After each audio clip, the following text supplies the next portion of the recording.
Wagner, boa noite, bem-vindo. Deixa eu ajeitar Boa aqui. noite. Tu consegues me ver assim ou eu Cons- apareço? Tá É bem? melhor de Tu me pé o vê? celular. Ok. Assim, isso aí. Melhor. Consegue me ouvir bem? Beleza. Te ouço perfeito. Então tá.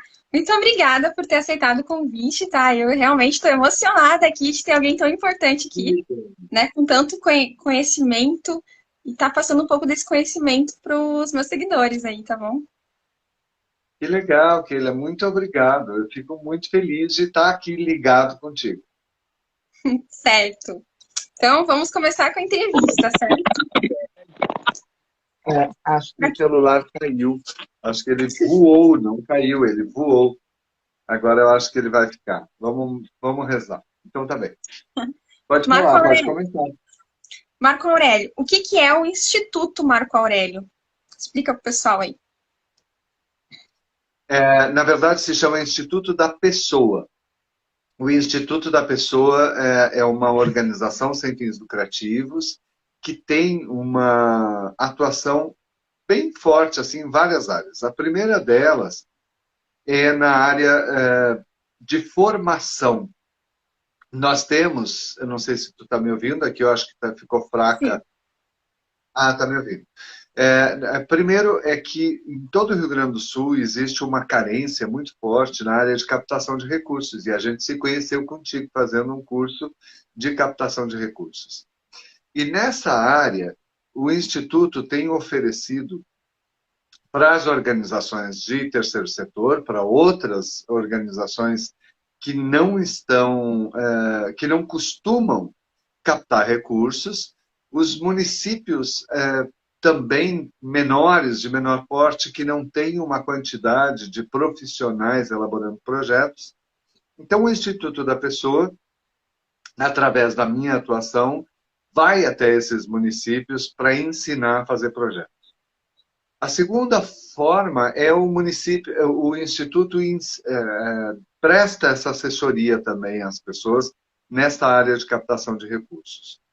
Fora isso, nós temos uma atuação muito forte com relação à dependência química, a trabalhar na prevenção à dependência química, no tratamento e na ressocialização de pessoas que passaram pelo tratamento de dependência química. Este é a área mais forte, eu diria, de trabalho nesse momento. Outro segmento que o Instituto da Pessoa atua é com relação à terceira idade. Há muita gente, há uma quantidade enorme de pessoas com mais de 70 anos que vivem completamente abandonadas. E agora, depois do início da pandemia, isso piorou muito, porque usando a desculpa de não querer contagiar ou não querer transmitir o vírus para os idosos, muita gente deixou os seus idosos abandonados. E deixou de visitar, e deixou de ir na sua casa, e deixou de participar das atividades da família, e deixou com que, fazendo de conta que isso é uma prevenção, mas na verdade abandonaram os idosos. Muitos e muitos e muitos são os idosos que estão abandonados nesse momento. Eu não sei se tu está me ouvindo. Sim, eu estou te ouvindo. Sim. Ah, tá, é que aqui a imagem ficou congelada. Então, nesta segunda área, nós temos um projeto chamado Envelhecência, que é uma preparação dos idosos para essa fase, em que se trabalha tudo, se trabalha absolutamente tudo com relação a essa faixa etária. Tanto nas questões do corpo, de como é que as pessoas podem pensar o seu corpo, assim como as questões relativas aos direitos sociais, às angústias, às ansiedades, à depressão, à saúde física e mental, as relações sociais. Nós temos costumeiramente aqui no Rio Grande do Sul, a gente pensa que os idosos, eles abandonam a vida, que eles estão sentados no sofá ou que eles não querem mais saber de nada. E isso não é verdade. porque muitos idosos estão intensos, vivendo a sua vida intensamente, na plenitude intelectual, na plenitude da capacidade profissional e seguem vivendo. Idoso não é aquele que cuida dos netos. Idoso não é aquele que os adultos acham que de vez em quando vou lá ouvir eles repetirem a mesma história.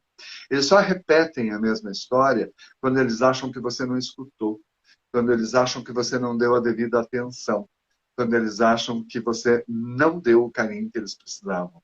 Agora, quando eles estão lúcidos, vivendo, ativos, conhecendo, aprendendo, eles certamente não te repetem a mesma história. Eles te contam mais novidades do que você mesmo sabe.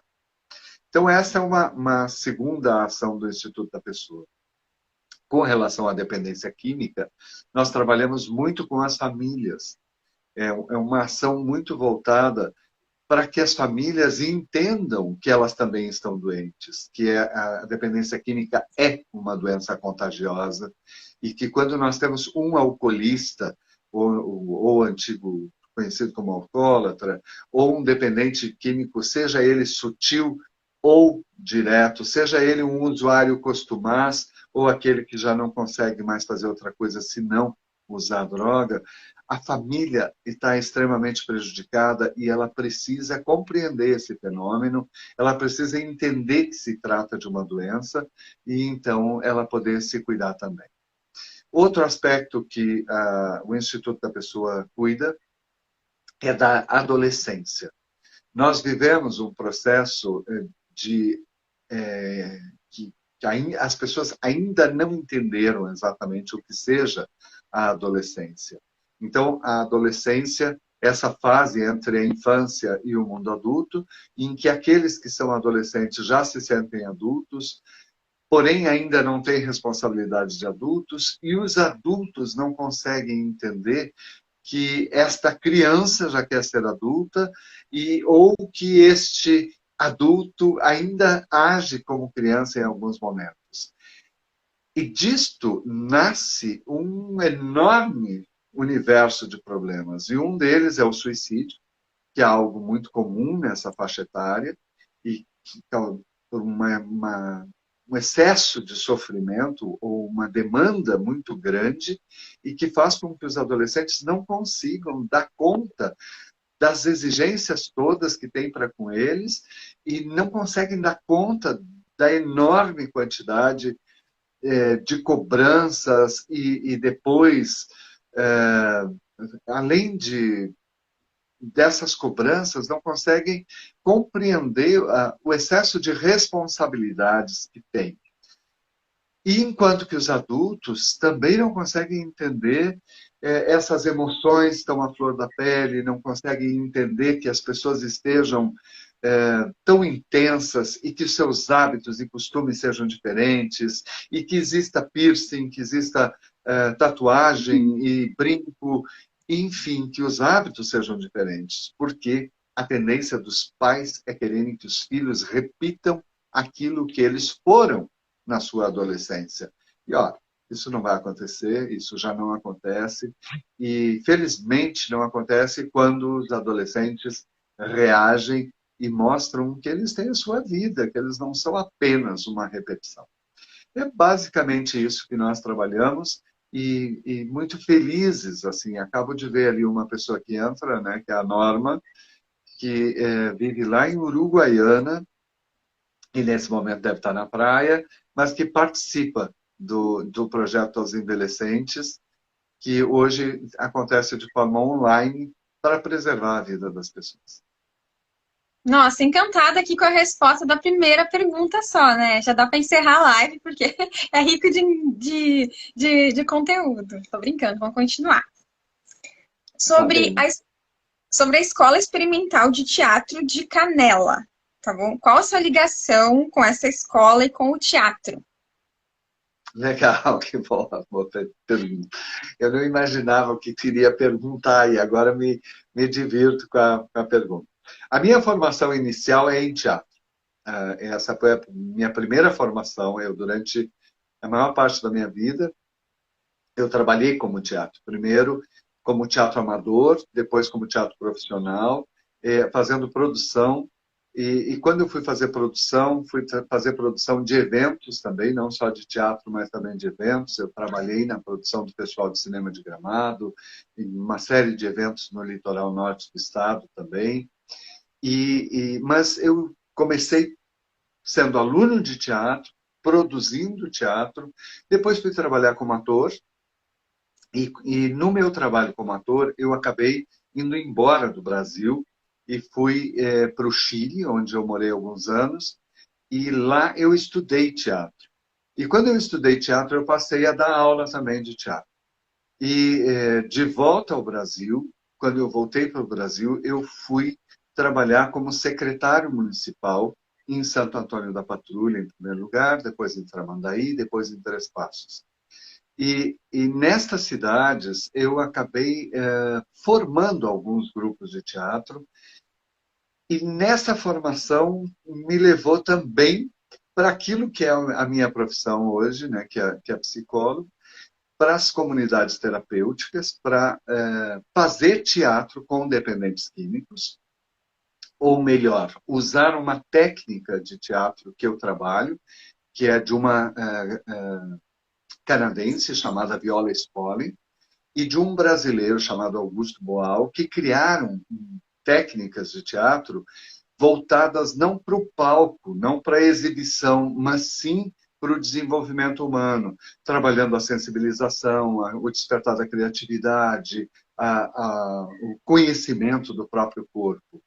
E quando eu fui trabalhar teatro com dependentes químicos, eu achei que precisava saber mais, e daí eu fui estudar psicologia. Então, eu fui estudar psicologia bem tarde já, tardiamente. Mas o teatro entra na minha vida quando eu tinha 13 anos, e durante muito tempo eu fiz muita coisa, né? Tanto como ator como diretor. E a Escola Experimental de Teatro lá de Canela, ela está suspensa desde o começo da pandemia, mas é uma formação principalmente de professores de teatro. Se estudam várias técnicas, vários professores, vários profissionais, e aí se estudam técnicas que misturam teatro com música, teatro com dança, teatro com psicologia. Então, é uma formação para quem vai atuar na área. Não é uma escola de formação de atores, é uma escola de formação para profissionais dessa área. E aí, estranhamente, acabou surgindo o último espetáculo que eu dirigi, que foi com o pessoal da escola, que se chama Paixão. Então, essa é a minha última atuação como diretor.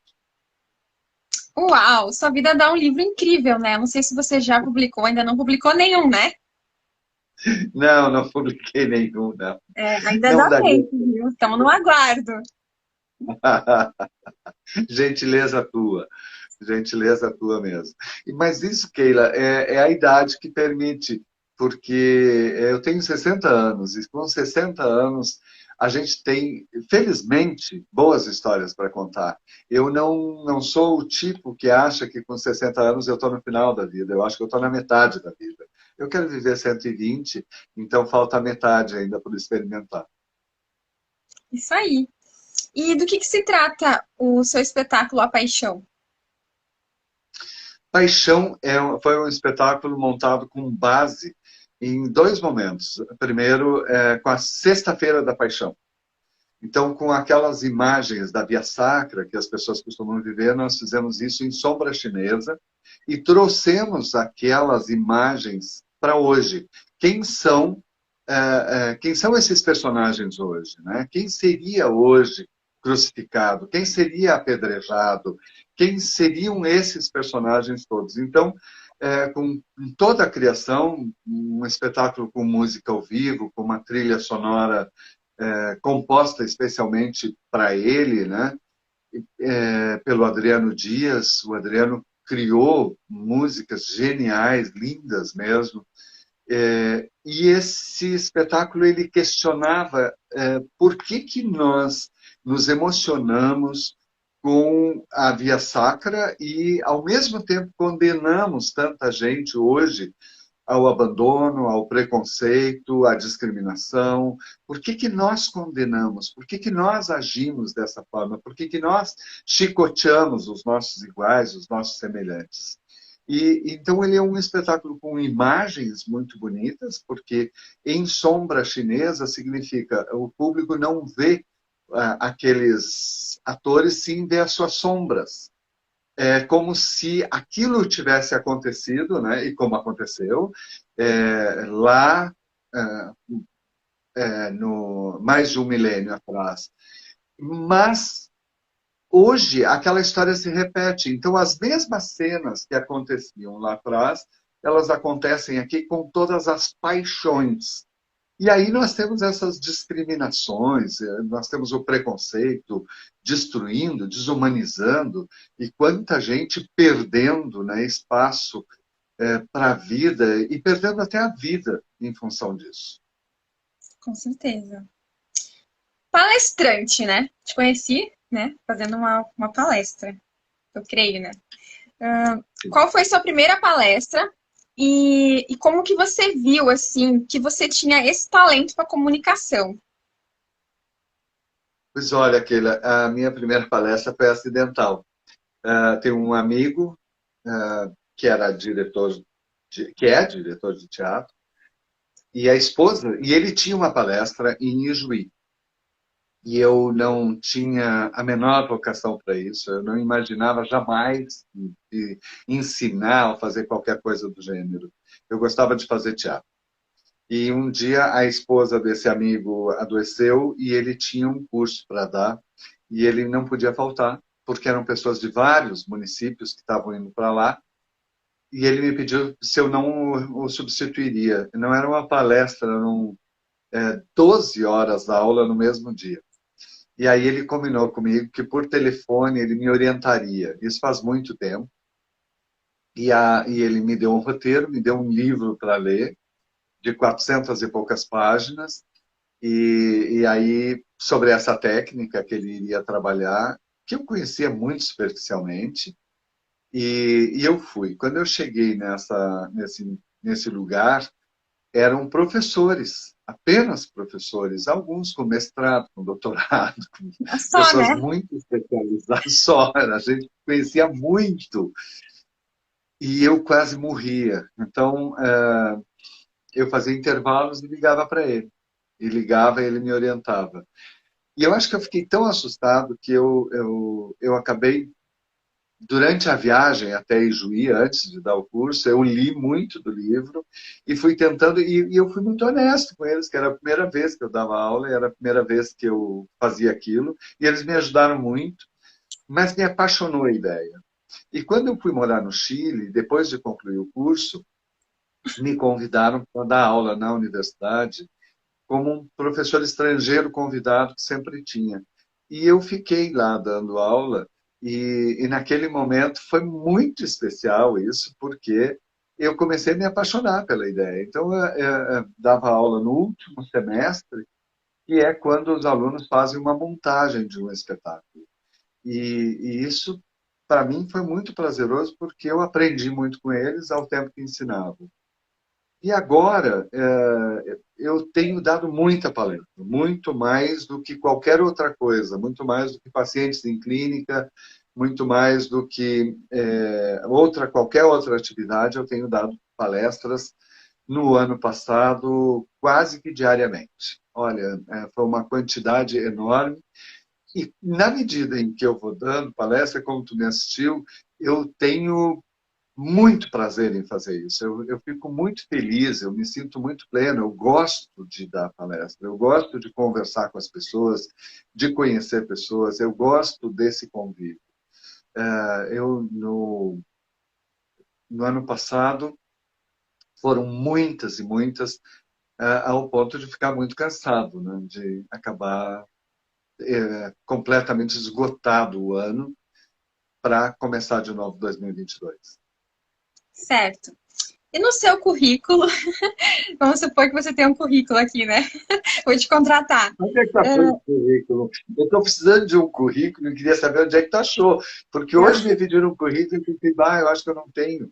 É, mas pode Então, falar, pode falar. estamos montando um aqui, tá? Consta gestor de cidades. O que que significa? O que que é um gestor de cidades? Gestor de cidades é exatamente isso. Quando eu fui secretário a primeira vez, em Santo Antônio da Patrulha, uma cidade que tem um patrimônio histórico muito rico, muito bonito, e tem um folclore muito rico, tem uma colonização muito rica, eu comecei a fazer projetos e pedir recurso, e pedir dinheiro. E nisso de pedir dinheiro, eu queria trabalhar, eu queria saber mais, eu queria ir em frente. E eu acabei pedindo, chegando à Unesco.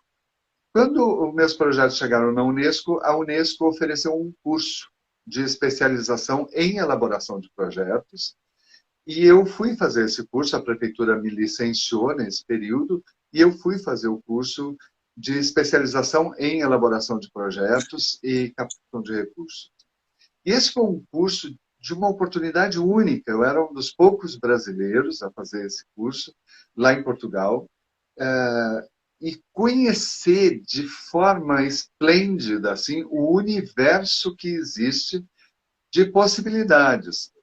E o título que esse curso dá é Gestor de Cidades, porque a gente aprende durante o curso tudo com relação a uma cidade, com relação à saúde pública, à educação, a políticas públicas de educação, ao que seja a assistência social e as diversas áreas que a envolvem, seja na defesa dos direitos, nos serviços prestados, enfim.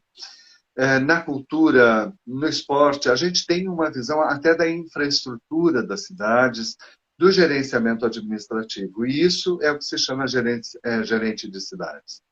E eu que tinha chegado ao cargo de secretário municipal pelo trabalho no teatro, acabei indo fazer esse curso e me apaixonando por essa área também. Porque eu entendia que pouco se faz, na verdade, nos municípios em favor da população, porque não se tem conhecimento dos recursos que existem. Não se sabe fazer um projeto, apresentar e a quem faz. Em geral, os municípios fazem seus projetos e entregam para o político de plantão, para o deputado, para o senador, para o governador, enfim. Mas não é assim que funciona. Não é mais assim. Isso foi assim nos anos 70, até a metade dos anos 80, e hoje é uma outra realidade, é um outro mundo, em que existem editais, que existem oportunidades mais internacionais do que nacionais, que nós mais recebemos possibilidades de captar recursos fora do Brasil do que dentro dele, mas pouca gente fala sobre isso. E quem fala sobre isso cobra uma fortuna. E eu sempre achei que esse dinheiro está aí para ser usado a serviço da população. E para mim, tem que haver uma coerência no conjunto de atuação. Se eu acredito, se eu fui fazer teatro lá no começo da minha vida, porque eu achava que era necessário humanizar as pessoas, quando eu fui para o serviço público trabalhar como gestor de cidades, isso aumentou, se ampliou.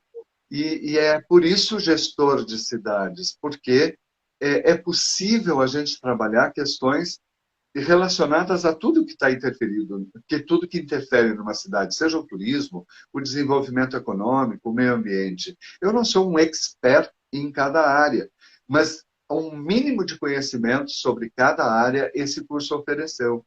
E aí, depois, é claro, a tua área, né, que é a assistência social, é a área que me apaixona por quê?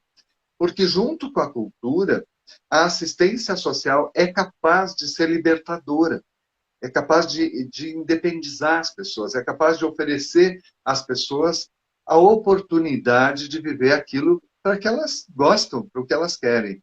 E aí eu acho que as três coisas se unem, tanto a cultura, quanto a assistência social, quanto a psicologia. Eu acho que há uma comunhão entre as três, por quê?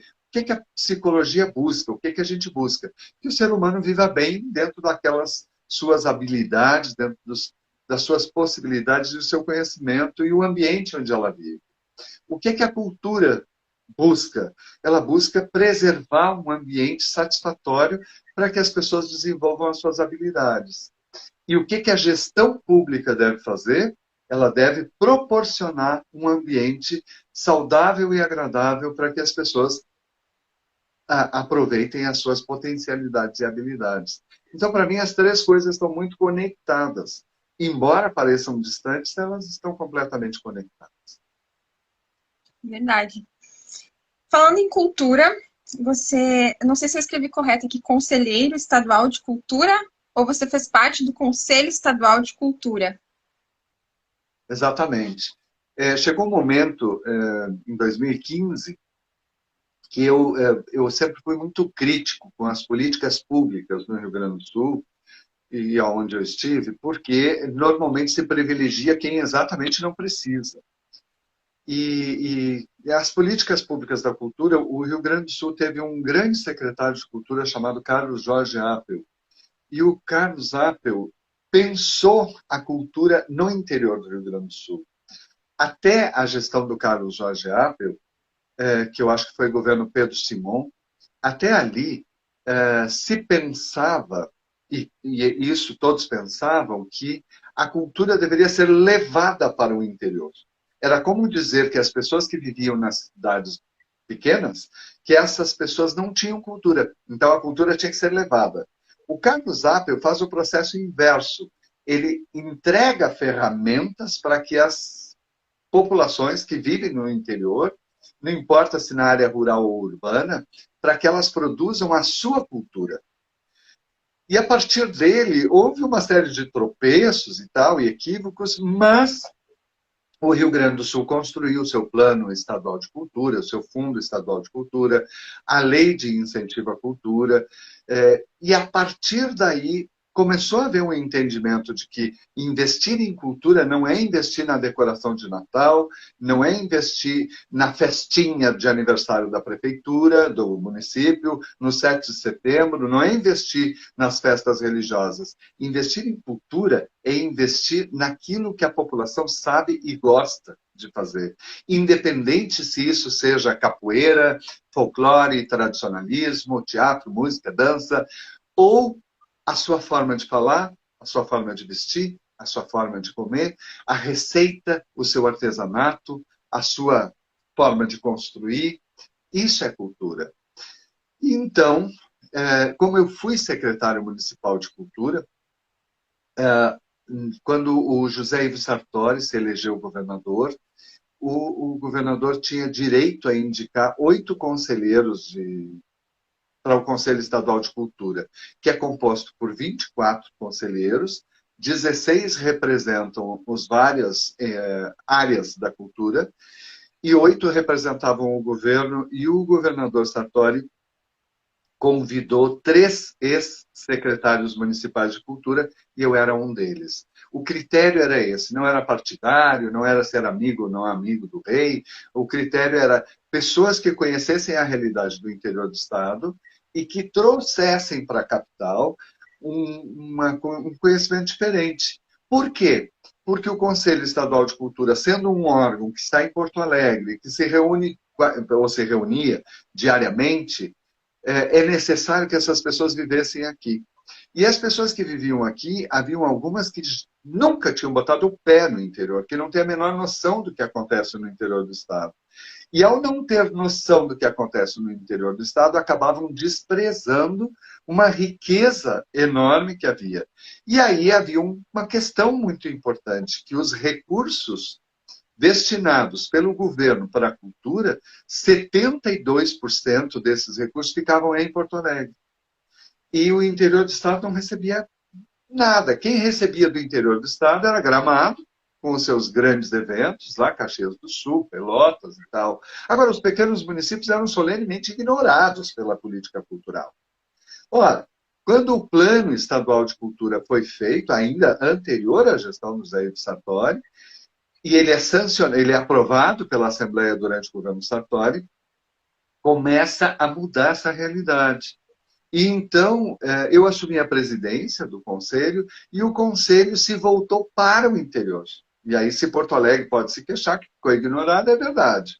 porque havia uma dívida com o interior do Estado. E nós conseguimos fazer exatamente o contrário, nós invertemos. Se o interior antes ficava ignorado, ele passou a ser privilegiado e 76% dos recursos foram para o interior do Estado e não mais para a capital. Algumas entidades da capital, algumas, continuaram e se preservaram recebendo. Ora, nessa gestão como presidente do Conselho Estadual de Cultura, nós tivemos a oportunidade de pensar a cultura, mas no interior. Então, foram feitos 2 congressos estaduais de cultura, e isso, para que tu tenhas noção, o primeiro congresso tinha acontecido 30 anos antes, para se discutir com toda a população o que a população quer, não o que os intelectuais, os artistas querem, porque isso é muito cômodo, a gente ficar fazendo coisas para o nosso próprio umbigo, nós ficarmos nos olhando e achando que está lindo. Agora, o que a população quer? O que ela pensa sobre a cultura do Rio Grande do Sul? Então foram feitos 2 congressos, um no ano e outro no outro, e, além disso, foi feito um fórum estadual sobre o folclore, que não tem nada a ver com tradicionalismo, é folclore. Foi feito um outro fórum no interior também, sobre culturas populares produzidas na área rural e nas periferias. Foi feito um outro evento, um outro fórum sobre corais. O Rio Grande do Sul tem mais de 100 mil coralistas, então precisa ser respeitado esse público e essa arte. E assim, a cada semana, o Conselho ia para uma cidade do interior e promovia encontros regionais para discutir a cultura. O que aconteceu de lá para cá? Aconteceu uma transformação violenta. O Rio Grande do Sul, que naquele momento tinha 6 mil produtores culturais, considerando grupos, orquestras, autores, escritores, artistas plásticos, 6 mil, hoje tem 64 mil produtores. O que mudou de lá para cá é que os editais que o atual governo lança têm uma participação fantástica da sociedade. E aí, naquele momento, o Estado dispunha de 35 milhões para a cultura, isso passou para 68 milhões, e eu não sei em 2022, mas em 2020, o atual governo recebeu do governo federal, só do governo federal, 170 milhões. O atual governo estadual e os municipais. 170. Então, o que aconteceu no Rio Grande do Sul foi um processo de maturação, de amadurecimento, de solidificação de um processo que começou em 1987 e foi se crescendo e se expandindo com os diversos governos do Olívio Dutra, do Tasso Genro, da Ieda Crucius, cada um do seu jeito, do Germano Rigoto, de todos os governadores que vieram desde o Pedro Simão, mas até o Eduardo Leite, e eu diria que nesse momento o governo Eduardo Leite é o governo que mais investiu na história do Rio Grande do Sul em cultura.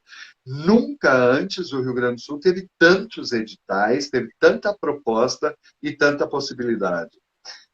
Isso há que reconhecer, porque é histórico esse momento que nós estamos vivendo, que a cada semana, a cada mês, sempre tem um edital em circulação e as pessoas podem produzir livremente aquilo que elas estão. E melhor ainda, a atual secretária Beatriz Araújo promoveu uma coisa que era um sonho, que as regiões recebam recursos de acordo com a sua densidade populacional. Ou seja, aí ela levou esse recurso e ainda distribui de forma equânime entre todas as regiões. E por isso, essa foi a minha função como conselheiro estadual de cultura e presidente do Conselho Estadual.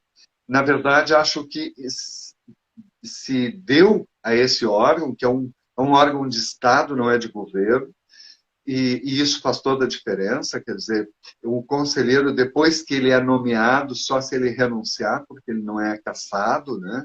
A menos que cometa alguma desonestidade, é claro, mas os conselheiros não são suscetíveis, então não estão sob ameaça de perder o cargo, eles estão conselheiros durante 2 anos que podem ser renovados por mais 2, e aí acabou. felizmente, porque aí outras pessoas devem ocupar essas funções e ocupar esses cargos também. Nossa, é o máximo te ouvir falar, sério. Querida, E, querida. Você que é um anjo. e no meio disso tudo, assim, da política, você nunca pensou assim, em se candidatar? De jeito nenhum. Olha, de jeito nenhum. A única candidatura que eu enfrentei na vida foi a de presidente do conselho, que era eleito entre os pares, né, entre os 24 conselheiros. E eu fui candidato porque o meu candidato, a pessoa que eu achava que deveria ser, porque era muito capacitada, era muito habilitada, e que não representava o governo, representava a sociedade, ele não pôde ser, e ele me pediu que fosse candidato. E na primeira eleição eu fui eleito com um voto de diferença, e na segunda, na reeleição, então não teve candidato oponente. Então foi uma eleição por consenso, né, que todos acabaram votando na única chapa que não teve oposição. E não teve oposição porque era um colegiado. E eu tinha perfeita noção da minha função, que era conduzir um colegiado, não era decidir, era levar a público aquilo que o colegiado decidia. Certo. Uma palestra ou evento que tenha sido muito importante para ti, assim, que marcou tua vida ali. Ah, uma palestra ou evento, olha, que eu assisti ou que eu fiz? Que você fez. Que eu fiz. Algumas muito significativas. Eu dei uma palestra em Salvador, somente para soropositivos.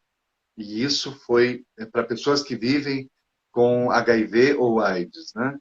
E isso foi muito significativo, porque é um público extremamente marginalizado, são pessoas que vivem quase que impedidas de ter uma vida amorosa, afetiva, porque o preconceito é gigantesco, eu diria que é o pior preconceito que existe, porque é muito comum assim que as pessoas se conheçam, se apaixonem, mas ao saber que aquela pessoa tem HIV, ela não quer mais se relacionar, pelo menos de forma amorosa.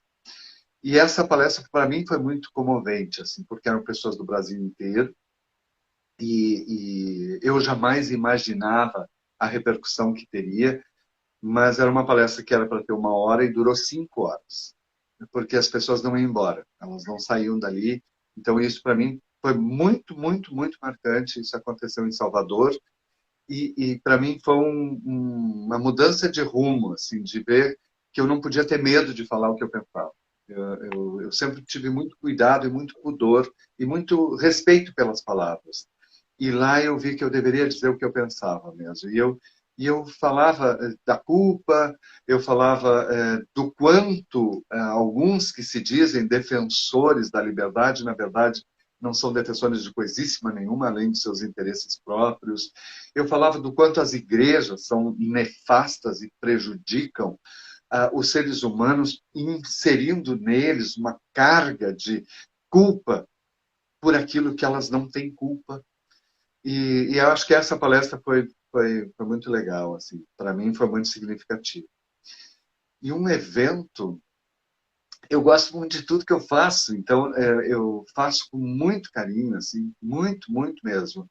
Mas teve um evento que se chama Arte e Brilho dos Santos Reis, que não foi criado por mim, que foi criado por um pessoal lá em Tramandaí, o Antônio Carlos Maciel Monteiro, o Newton Bopré Correia e mais outras pessoas. Mas esse evento me agradou muito porque era uma homenagem ao Mário Quintana. Eu dirigi esse espetáculo, né, que foi no meio, é um palco no meio do rio, que entre Tramandaí e Imbé. Então, esse palco montado pela Petrobras teve apresentações de teatro, de música, de dança, falando das raízes e falando e homenageando o Mário Quintana naquele momento. Acho que foi o evento que mais me tocou. Ah, eu também fiz homenagem pro Mário Quintana, tá? Eu fiz um É desenho, mesmo? Aham, eu fiz um desenho, acho que na sétima série, eu desenhava, fazia caricatura, né? Aí a diretoria me chamou para fazer um, tipo um quadro, assim, né? Para fazer no desfile, daí eu fiz. Não me recordo onde é que ficou, sabe? Mas lembrei disso agora. Muito bom, uma fase muito boa, né? Mas E, isso era maravilhoso. e qual a importância da psicologia na tua vida hoje? Bom, atualmente eu respiro psicologia. Eu, antes de estar aqui, estava com pacientes, né? Eu tenho ficado muito feliz com essa profissão. Eu atualmente eu atendo em 3 locais e um deles é em São Sebastião do Caí. Veja, veja o quanto a vida proporciona para a gente coisas incríveis. Quando eu fui em São Sebastião do Caí ministrar aquele curso, a convite do João Marcos, o vereador João Marcos Guará, né? O Guará fez esse convite, promoveu o curso, ele é um querido. E quando aconteceu esse curso em São Sebastião do Caí, eu conheci uma comunidade terapêutica chamada Obra Nova. Uma gente tão querida que é impressionante. E em algum momento eles precisavam de um psicólogo, eles estavam sem psicólogo, eles têm uma psiquiatra maravilhosa, mas precisavam de um psicólogo e eu comecei a trabalhar lá voluntariamente e adoro trabalhar com eles, com os pacientes, porque é um trabalho muito sério. São pessoas que respeitam o tratamento, que respeitam a condição daqueles pacientes que estão lá internados. Eu trabalho também em outra clínica, e aí uma clínica que é em Osório, que é onde eu atendo, são cerca de 30 pacientes, né? E eu sou o responsável técnico por essa clínica, que trabalha também com dependência química, porém sobre uma outra ótica, assim, é uma outra, não tem vínculo religioso. Todas as pessoas, quando vão para essa clínica, elas vão de forma involuntária, porém só permanecem de forma voluntária. E é uma clínica nova, que abriu tem 6 meses, e lá é um trabalho bem consistente, assim, me agrada muito fazer. E comecei a fazer um trabalho agora há pouco com lá em Santo Antônio da Patrulha, onde eu já fui secretário e agora eu volto trabalhando com famílias de dependentes químicos. Só com as famílias, eu não atuo com os pacientes e sim com as suas famílias, que normalmente precisam de muito atendimento. E é isso que eu faço lá. E fora isso, com os meus pacientes, né? Tem, felizmente, assim, um bom número de pacientes e as envelhecentes, que é terapia comunitária integrativa. Então, não são pessoas que são pacientes de um psicólogo, mas são pacientes de todo o grupo. O psicólogo faz a condução do trabalho. E eu comecei a fazer esse grupo quando eu entrei para a faculdade de psicologia e sob orientação de uma mestra, de uma professora chamada Janice Pereira, que foi maravilhosa, assim, foi conduzindo e orientando como é que deveria ser feito. E agora eu tenho muito prazer, assim, de ouvi-las, tentar entender o que mexe com elas, o que fere, o que gera sofrimento, o que gera inquietações e tratar sobre isso. Nessa prática, que é uma prática de terapia existente, né, que se chama terapia comunitária integrativa, que é inclusive feita pelo SUS, mas é uma prática diferente. Nós trabalhamos aspectos do ambiente, da cultura, da educação e tudo que possa estar interferindo na vida delas. É um processo em que elas trabalham com o prazer, com a alegria, e uma terapia que não fala sobre doença, com pessoas idosas, não fala sobre filhos e nem sobre netos. Trabalha sobre a saúde mental e não sobre as doenças. Aí cada uma faz sua terapia individual com outros terapeutas, não comigo, quando elas querem, né? Mas ali se trata muito das questões sociais, assim, nunca trabalhamos especificamente com uma pessoa, mas sim com o conjunto. Então, a minha área assim, de maior interesse é trabalhar as questões familiares, porque nelas residem os maiores problemas das pessoas. É muito difícil pessoas que não tenham tido traumas, que não tenham tido sequelas, que não sofram alguns dramas familiares, né? E nas famílias, que não há uma faculdade para saber como é que se faz uma boa família, como é que se forma uma boa família, é comum que a gente, tentando ajudar, tentando fazer o bem, tentando fazer o melhor, a gente acabe causando algumas dores nas pessoas. Primeiro, nos filhos, quando criança, quando pequeno, quando adolescente. E depois isso se inverte, esse processo se inverte e os filhos vão crescendo e vão gerando, criando as suas próprias famílias e gerando um pouquinho de dor e sofrimento também aos pais, aos avós, vão relegando a segundo plano, vão achando que os pais e os avós são burros, ignorantes e não sabem o que fazer, porque espertos são aqueles que estão ganhando agora um bom salário, e esquecem aquilo que viveram e esquecem o que vão viver. Então, as famílias, por isso me agrada tanto o tema, porque elas atingem praticamente todos. Quando nós vamos ver um dependente químico, nós vamos perceber que esse dependente químico normalmente tem uma família desestruturada. E quando eu falo numa família desestruturada, eu não estou falando em famílias de pais separados. Não, os pais podem viver junto, gritando, falando mal um do outro, numa eterna competição.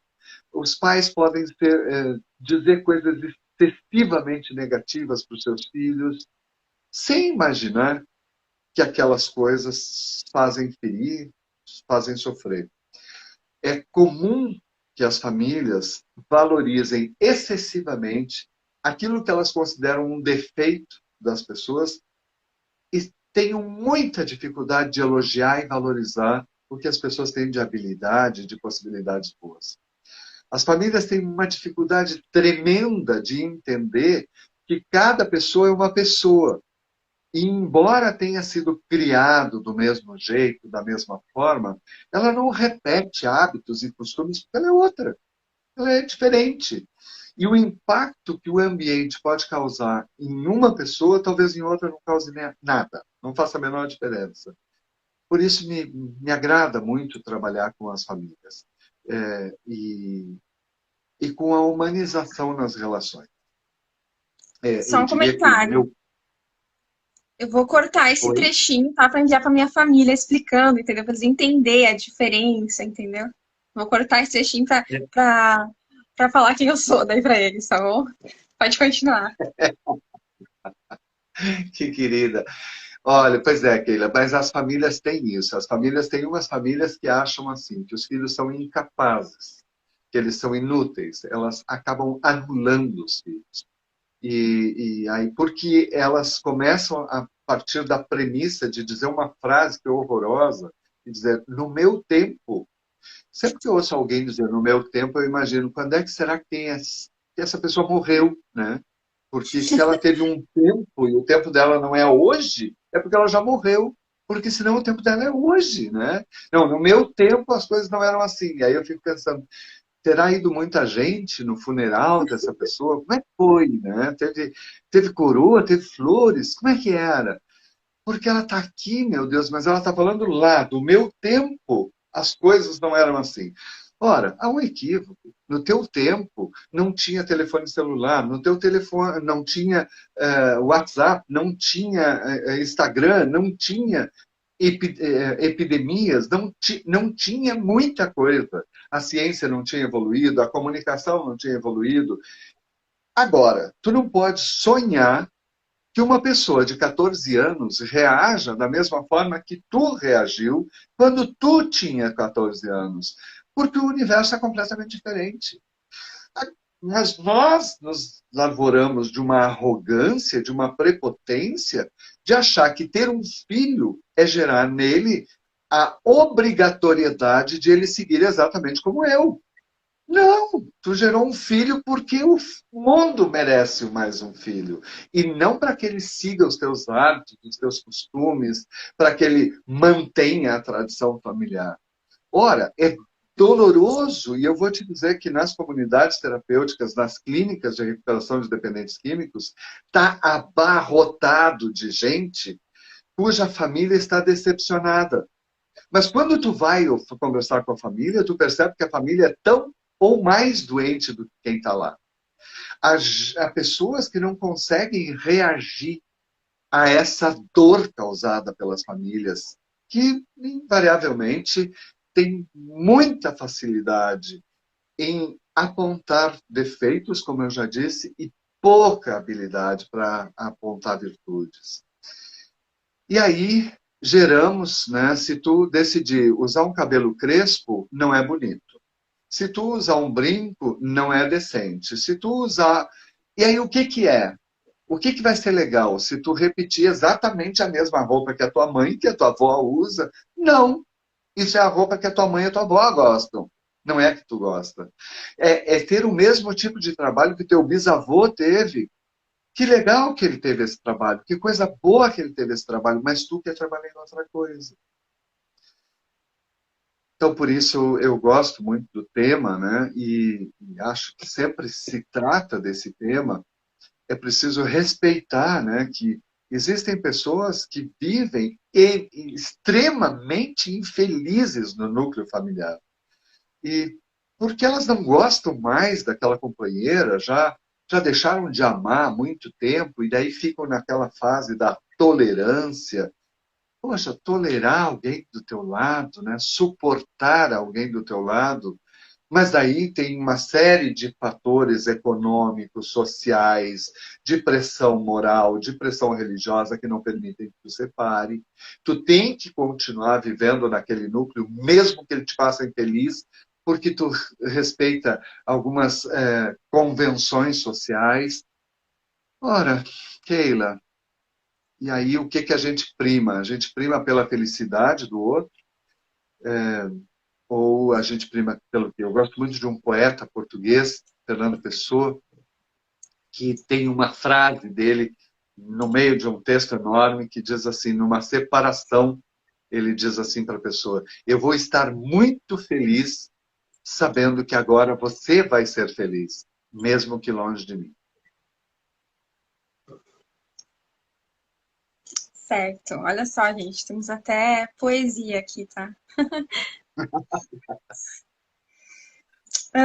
Sobre as suas palestras, né, que você falou que já se emocionou, né?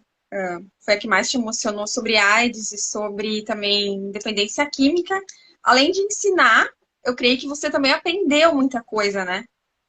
E, e de uma forma geral, assim, qual foi o maior aprendizado que você tirou de tudo isso?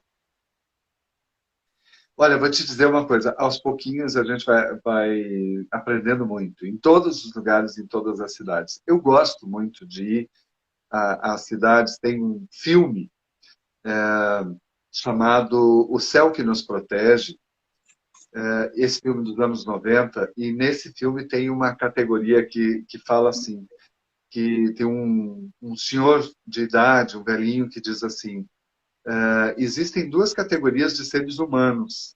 Uma são os turistas. Os turistas tiram muitas fotos, postam nas redes sociais, os turistas mostram que estiveram naquele lugar. E existem outros que são os viajantes. E os viajantes chegam e querem conhecer aquele lugar, querem se sentir em casa, querem provar da comida, querem saber como é que as pessoas falam, querem saber por que que elas se vestem assim. E eu sou um viajante. E em todos os lugares onde eu já fui dando palestra, eu acho que eu fiquei um pouco lá. E eu trouxe um pouco. Eu gosto muito dos sabores das cidades, das pessoas, aquilo que elas me dizem. É muito marcante para mim, embora, como esteja visto e tu já conhece, eu sou extremamente falante, sou muito falante, mas aquilo que as pessoas me dizem me marca muito. E eu aprendo muito com isso. Eu aprendo muito da identidade que existe nos lugares. E embora pareça que a gente é tudo igual, a gente não é nada igual. Quem mora em São Sebastião do Caí não é igual a quem mora em Portão.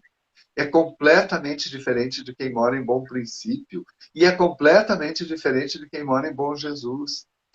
E o clima interfere, a temperatura interfere, as raízes interferem, a comida interfere. Então, eu aprendo muito, Keila, em cada cidade e eu vou e me entrego. Assim, a coisa que mais me faz sofrer é me dizerem, tu vais e depois tu vai embora. Eu não vou conversar com as pessoas, eu não vou ouvir as pessoas, não é a oportunidade que elas têm de me falarem o que elas acharam daquilo e de elas se posicionarem. Não, eu quero ficar, quero tomar um café, quero saber onde é que tem uma padaria, onde é que as pessoas compram, onde é que elas comem. Às vezes, as pessoas acabam levando no lugar da moda, mas outras vezes elas levam no lugar onde elas se sentem bem. E aí é maravilhoso, assim. Porque onde elas se sentem bem, normalmente tem a melhor comida, tem o melhor chimarrão, ou o que seja, ou chá, ou o que for, né, que tomem naquele lugar. E aí eu gosto muito disso. Isso é um aprendizado. Mas sempre tem as pessoas muito marcantes na vida da gente e, eu acredito assim muito, muito nas histórias. Em Bom Princípio, eu ouvi uma senhora conselheira tutelar numa palestra que eu dei e ela deu uma coisa linda, linda, linda, linda. Eu estava falando dos mecanismos de proteção da criança e do adolescente e estava dizendo que a gente não pode pessoalizar as coisas e que quando tem uma ação que deve ser feita pelo conselho, esta ação deve ser feita de uma forma legal. E ela levantou a mão, ficou de pé e ela disse, olha, eu não faço isso que tu faz. O que tu está falando? Eu gosto muito de fazer chimia, ela disse. Eu gosto de fazer geleia, de fazer doces. E eu sei que o prefeito gosta. Então, quando eu quero que ele solucione o problema de uma família, eu faço um pão, eu faço um bolo, uma torta, uma geleia e levo para ele. Aí eu consigo conversar com ele. E aí, quando eu converso com ele, ele soluciona o problema daquela família. E eu achei bárbaro. E aí eu achei bárbaro, e eu aprendi muito com ela. Isso eu já tenho, acho que uns 8 anos. Eu aprendi muito com ela porque ela tinha uma estratégia. E o que importa é o resultado. Aquela família ficou protegida, aquela criança foi salva, ou aquele adolescente, e ela conseguiu o que ela precisava. Ela não feriu ninguém, ela não corrompeu ninguém, ela soube dialogar, ela soube se mostrar, ela soube ser gentil, né? Então, esse é, para mim, um grande aprendizado. Ainda bem que eu já aprendi a fazer geleia, né? Quando eu estiver atuando como, como assistente social, né? Olha, os prefeitos que me aguardem. Vou levar chimia do fogão a lenha, eu vou levar chimarrão, vou levar cuca, eu sei fazer cuca. Então, vamos cuca rápida só, né? Vai ser a base disso, entendeu? E tu vai ver o quanto isso funciona. Porque, às vezes, nessa área social, tu pega um assistente social burocrata que se acha, pode ser assistente social, psicólogo, médico, dentista, qualquer um profissional dessa área, né, que trabalha na área pública. Ora, se eu vou trabalhar na área pública, eu tenho que ser apaixonado por gente, eu tenho que gostar de gente. Mas não, tem gente que acha que faz um concurso público, senta em cima do diploma, fica louca de medo de perder o cargo e sai destruindo com as pessoas, com as famílias, com todos os usuários do sistema, né? Achando que está fazendo. E essa conselheira tutelar, ela me ensinou isso. Tem o teu jeito, mas solucione o problema. Não precisa ter a burocracia, não precisa respeitar as instâncias. Não, vai lá e soluciona o problema. Porque, afinal, é para isso que tu está ali.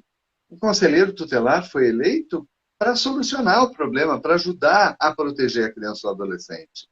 Na tua profissão, uma assistente social está ali para quê? Para dizer não, o Código Nacional exige. Vai te catar. Tu tá ali para resolver, tu tá ali para solucionar. Deixa a tua amargura em casa, deixa a tua frustração do lado e agora ajuda aquela pessoa que está ali. Agora, se tu não tem vocação, vai para casa. É exatamente o mesmo que o psicólogo.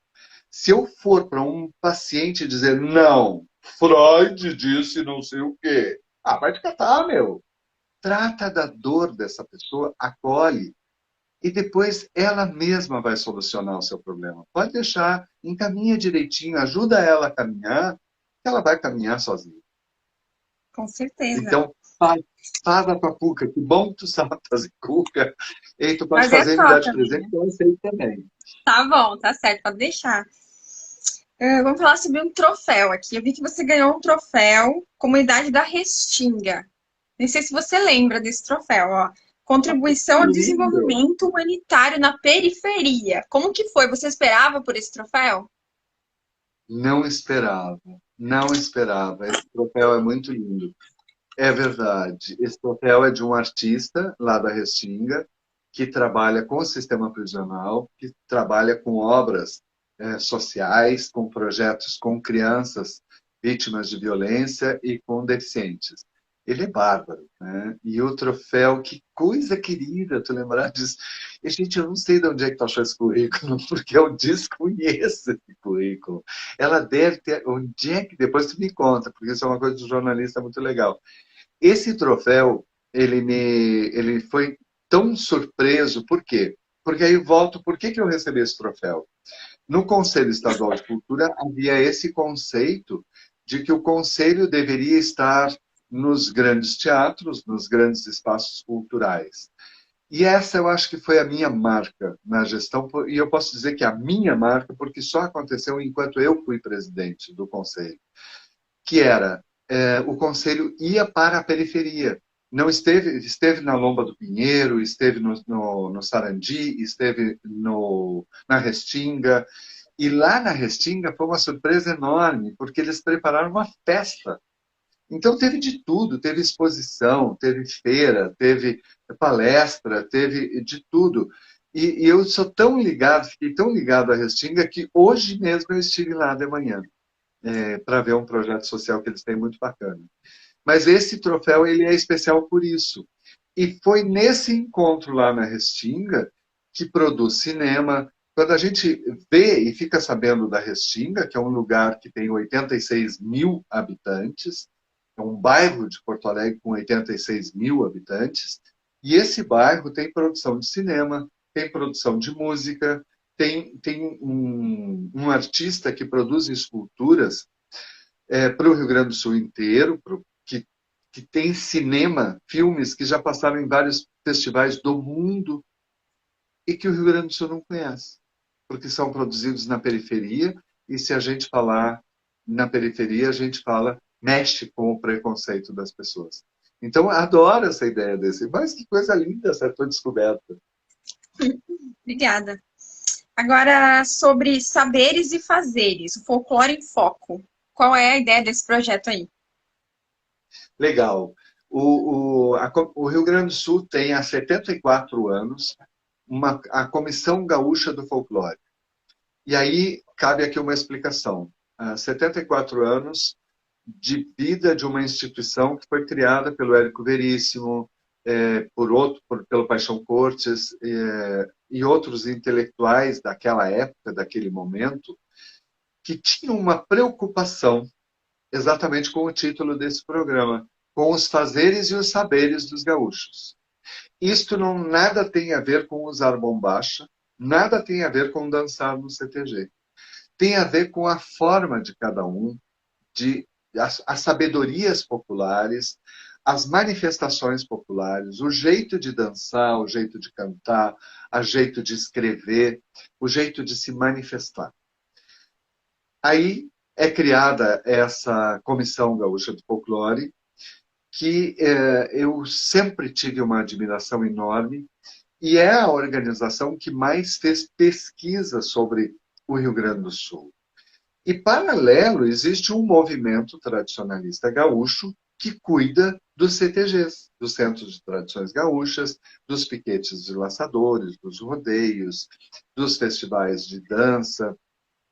que é um órgão meritório, muito meritório. Existe mais de 2 milhões de gaúchos que frequentam o tradicionalismo, que gostam, que curtem as rádios, os programas, enfim, há uma cultura específica nesse universo e em muitos municípios do Rio Grande do Sul, esta é o único espaço de manifestação cultural que existe, é um CTG e é o movimento tradicionalista gaúcho que cuida. Porém, o folclore tinha um órgão dentro da Secretaria de Cultura do Estado, que na gestão do Sartori foi fechado, que era o Instituto Gaúcho de Tradição e Folclore. E desde lá ele ficou meio órfão. E foi exatamente quando eu assumi o Conselho Estadual, e então eu procurei trabalhar muito junto com a Comissão Gaúcha de Folclore e seus pesquisadores e trazendo a sua história. E acabou que na última eleição eu fui eleito vice-presidente junto com o Rogério Bastos, que é o presidente, que é um jornalista e que também transita nesses dois universos, do folclore e do tradicionalismo. E também a Renata Pletz, que é a segunda vice-presidente. Mas qual era a ideia? Era trazer o folclore para o centro da discussão, para o centro do debate. E como é que a gente achou um jeito de fazer isso durante a pandemia? A gente foi eleito e logo em seguida começou a pandemia. Nós achamos que podíamos criar um programa, então, chamado Saberes e Fazeres, que o Paulo, Daniel e eu apresentamos todas as segundas-feiras, às 7 da noite. E cada segunda-feira nós temos um convidado. E esse convidado vem falar sobre o seu trabalho, sobre a sua carreira, e a gente vai armazenando essas informações com a ideia de um dia fazer uma publicação, ou pelo menos ter nesse momento, que não pode ter pesquisas de campo, ou que não pôde, ter algum trabalho, né? E isso foi tomando uma proporção muito grande, muito legal, com muita gente assistindo essas lives, que são transmitidas na página da Comissão Gaúcha do Folclore nas segundas às 19 horas e depois ficam lá no YouTube. E a gente, por exemplo, na semana passada, ou ontem, segunda-feira, a gente conversou com Linus Lerner, que é um maestro de Novo Hamburgo, que dirigiu coral em Portão, em Novo Hamburgo, São Leopoldo, enfim, toda a região, e que hoje é um dos maestros mais considerados pelo mundo, porque dirige orquestra em Rio Grande do Norte e dirige nos Estados Unidos. E circula pela China, onde tem um festival de música com o nome dele, que, enfim, ele transita pelo mundo. E na semana anterior nós tivemos outro, e a cada semana um tipo de convidado diferente, falando sobre um assunto diferente, não necessariamente sobre folclore, mas sobre cultura. E isso mostra o nosso jeito gaúcho de ouvir, de entender, de participar. Então, o Saberes e Fazeres é esse programa que eu adoro fazer, porque eu me divirto, assim como tu deve gostar de fazer essa live, eu adoro fazer, porque a gente está levando algo diferente nesse horário que as pessoas teriam muitas opções, né, comerciais de ver. Tu tem um convidado que está falando sobre alguma coisa que pode interessar para a população ou não. Então, a gente começou, eu acho que tinha uns 20 pessoas assistindo e hoje ele tem bastante repercussão. Aê, parabéns! Vamos falar agora sobre o deputado Neri. Como que aconteceu aí essa amizade, vamos dizer assim, né? Isso. Eu conheci o deputado Neri, o carteiro, em 2008, e desde lá nós ficamos muito amigos, gosto muito dele, admiro muito o trabalho dele, e durante 2 anos eu trabalhei no gabinete dele. Agora, em 2022, eu deixei de trabalhar lá, porque eu quero me dedicar a minhas palestras, ao trabalho da psicologia, e esse é o momento em que entra o trabalho mais político dos deputados, né? Que eles têm que ir ao encontro do eleitor. Eu não tenho muita vocação, sabe, tu me perguntou se eu não me candidatei a nada. Não é a minha vocação. A minha vocação é trabalhar muito pelas pessoas, mas eu não sei pedir um voto. Eu não conseguiria pedir um voto para um paciente, por exemplo. Eu não conseguiria pedir um voto para um dependente químico que se tratou. Então, gosto muito do deputado, torço muito por ele, mas agora é a hora de ele seguir o seu caminho e eu o meu. Certo. Então vamos agora sim para parte mais pessoal, tá bom? Até agora, Olha, agora é a parte mais pessoal. Vamos lá. Momento mais que difícil da tua medo. vida. O momento mais difícil da minha vida. Pois olha, momento mais difícil. Eu acho que o momento mais difícil da minha vida foi tomar decisões. Assim, houveram muitos momentos difíceis de tomar decisões, principalmente essas decisões, assim, de, olha, vou deixar disto para fazer aquilo, eu vou cuidar mais disso ou daquilo. Mas teve, eu diria que um dos momentos difíceis foi, eu tinha 13 anos, quando eu saí de Canela, que é a cidade onde eu nasci, e fui viver em Porto Alegre, para trabalhar durante o dia, 8 horas por dia, e estudar 4 horas à noite. Naquela época, tinha-se aula das 7 da noite às 11 da noite. Estudar numa escola pública, morar numa pensão, com muita gente que eu não conhecia, que eu não sabia quem era, e perder as referências, perder assim os vínculos, né? E como trabalhava durante o dia, dificilmente conseguia ir para casa no final de semana. Então, esse foi um momento difícil. Eu diria que foi um momento muito difícil, porque eu era muito jovem. Agora eu olho para um garoto de 13 anos e eu penso, meu Deus, é cedo demais, né? Então, eu acho que foi muito cedo. Valeu, mas foi doloroso. Com certeza. Teu sonho. Gente, o meu sonho, barbaridade. Eu tenho tantos sonhos, tenho muitos sonhos.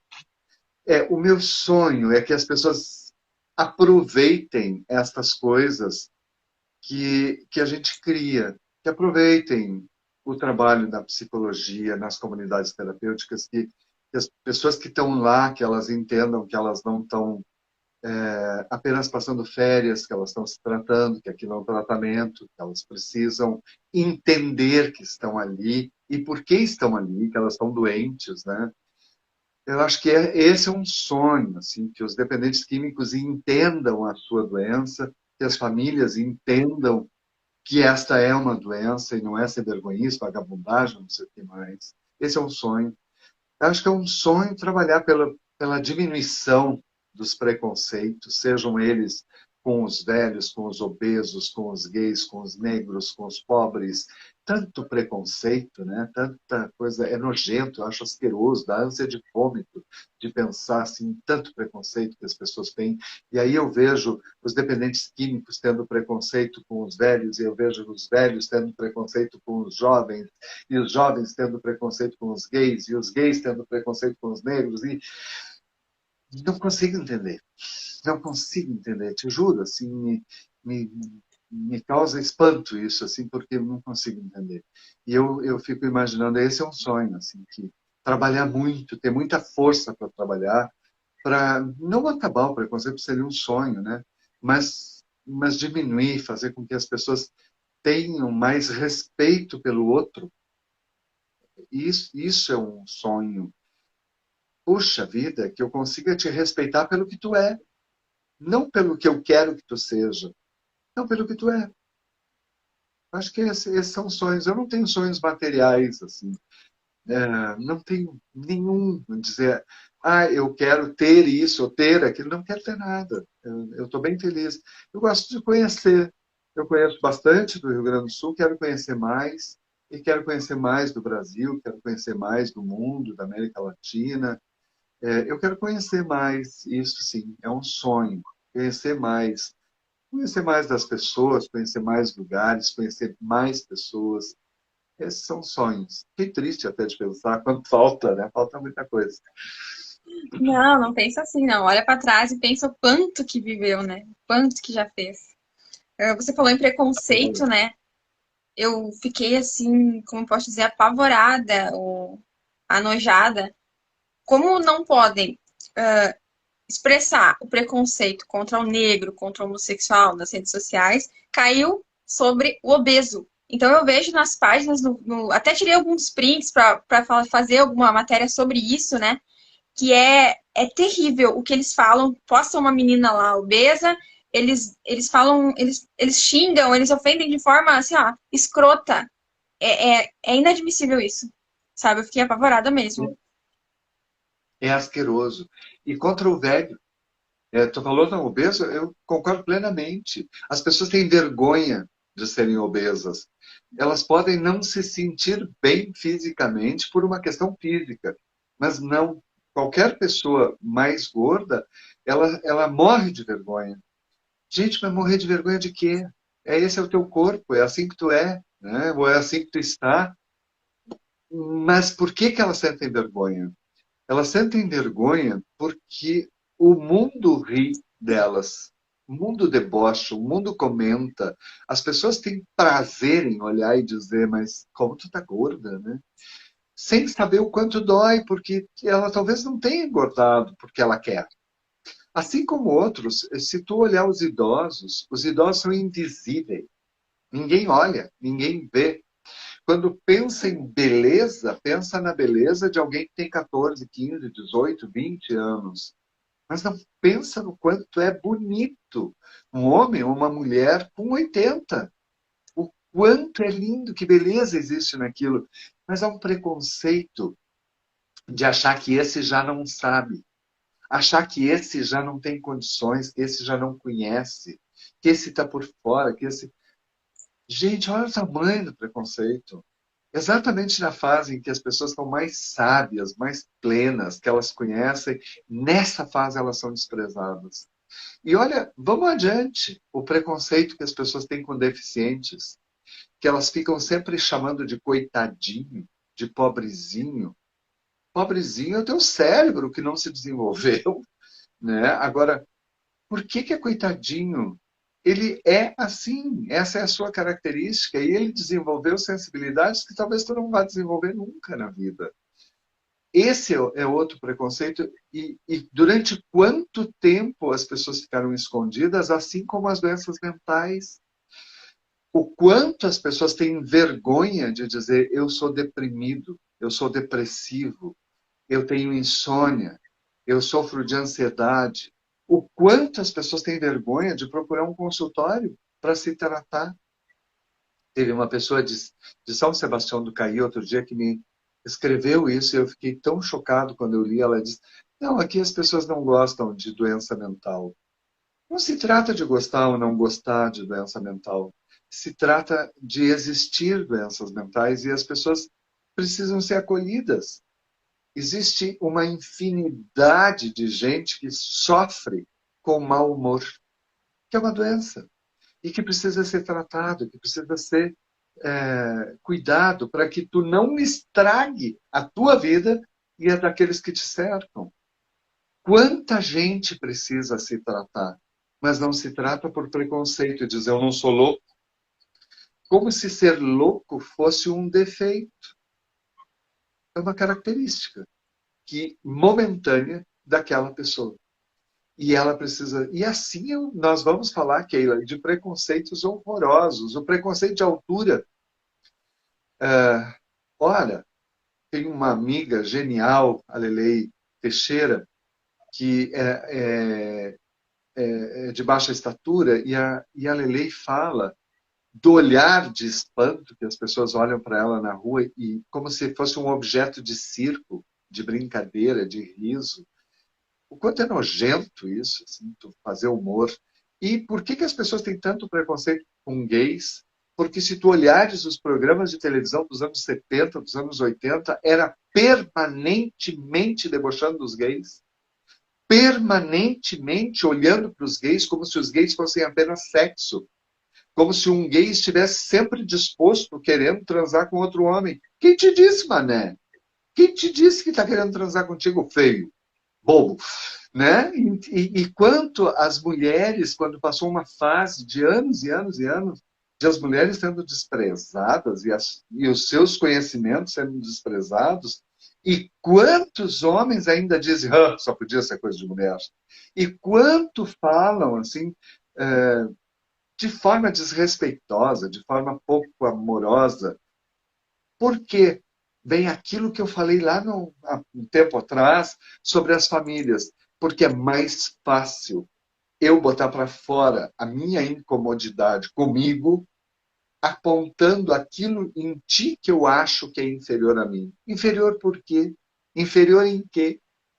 E assim, lembra das loiras? Porque a loira burra, e de novo a televisão, canalizava um preconceito enorme.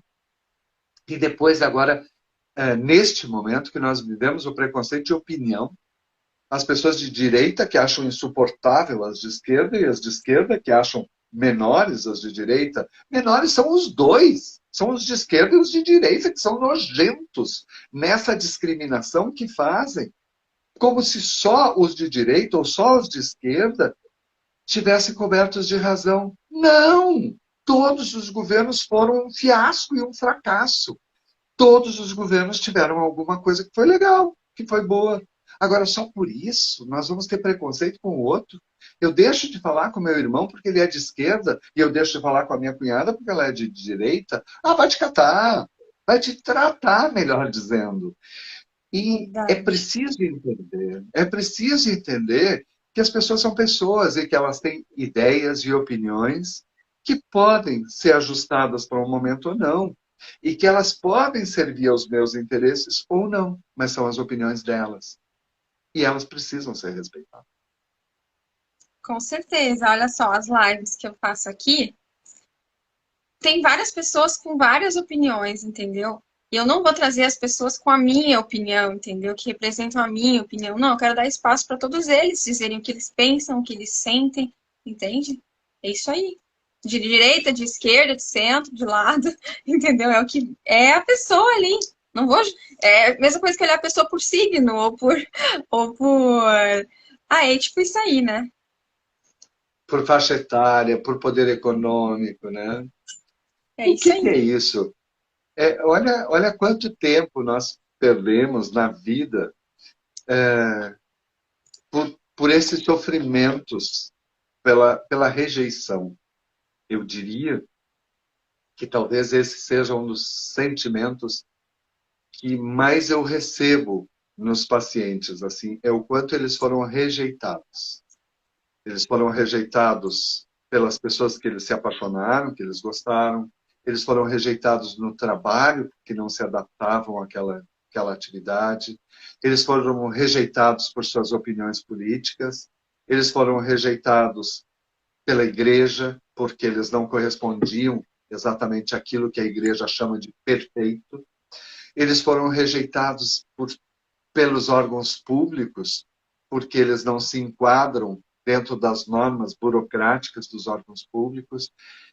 E as pessoas que rejeitam, elas não se dão conta do dano que elas causam, do dano enorme, assim, e principalmente aqueles que estão no serviço público e que precisam preservar a qualidade da vida do ser humano e que não sabem nem por que estão ali pelo feriado, pela folga, pelo fim de semana, pelas férias e pelo salário.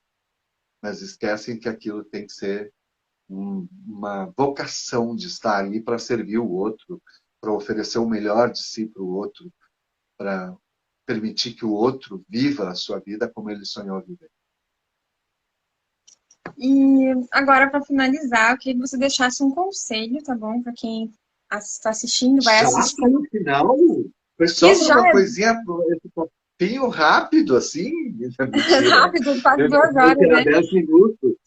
E olha que eu nem cheguei a investigar o resto da tua vida, tá? Foi só metade, entendeu? Eu Dos 60 aí. Eu pensei, caramba, já deu 2 folhas e vou parar por aqui, entendeu? Então, quem sabe daqui a alguns meses a gente refaz, a gente faz aí a partir do que eu concluí aqui, tá bom? A gente começa o restante ainda de vida que você tem aí pra ensinar pra gente. Ah, Querida, querida, olha que legal. Aquilo que tu pesquisou a meu respeito, eu fiquei tão feliz, porque realmente, assim, eu tive coisas que me surpreenderam muito. Muito mesmo. E agora, quando tu falou que ia falar da vida pessoal, eu disse, tá, agora vai ser que nem o último capítulo de novela, vai ser toda a verdade. Comecei a suar. tá, um conselho que você deixa para quem vai assistir, né? Vai ficar salvo aqui a live, vou baixar pro meu canal também, né? Depois vou compartilhar na minha página lá também. Então, outras pessoas vão ver, né? E o que que você diz para elas, para essas pessoas? O que você deixa aí de Trate ensinamento? de, trate de saber. É isso que eu daria como conselho. Tente saber. Tente saber o que o outro pensa. Tente saber o que o outro sente. Tente saber mais sobre o lugar onde você vive. Tente saber o que se passa contigo. Tente saber quem você é. Tente saber. Tente saber. Se for a cultura universal, se for a cultura erudita, se for. Tente saber. Tente saber mais. Mais de ti, mais da tua profissão, mais da tua cidade, mais do teu lugar, mais daquelas pessoas que tu gosta. Tente saber daquelas pessoas que tu não gosta, por que é que elas são assim ou por que que elas agem assim. Tente saber. Eu acho que é o que de melhor a gente pode fazer, é tentar saber. Se tu puder estudar, vai para a escola. Se tu puder, não puder, vá saber. Mas não ache que você já sabe, porque a gente sabe tão pouco, a gente sabe quase nada, né? A gente não conhece nada, nós somos um poço de ignorância e de ignorância de ignorar. Né? A cada dia eu me surpreendo com a quantidade de sabedoria que existe no mundo e o quanto a gente é pequenininho, né? Então tente saber, é o que eu diria. Viu, gente? Ó, tente saber, tá? Escrito por Marco Aurélio, certo? Vai estar disponível aí no próximo ano. Gente, eu vou divulgar, tá bom? Muito Já obrigado temos, a ti, muito já obrigado temos pelo o título espaço. da obra. Então tá, muito obrigada, viu? Eu achei incrível essa live, sério mesmo. Que você vai fazer muito Que coisa sucesso aí boa, eu fico muito feliz. em qualquer caminho aí que você optar, né? Que você escolher, né? Uma querida. Muito obrigado, uma boa noite para vocês. E eu, sinceramente, fiquei muito agradecido por esse espaço, por essa oportunidade de conversar contigo. Certo. Boa noite aí, gente.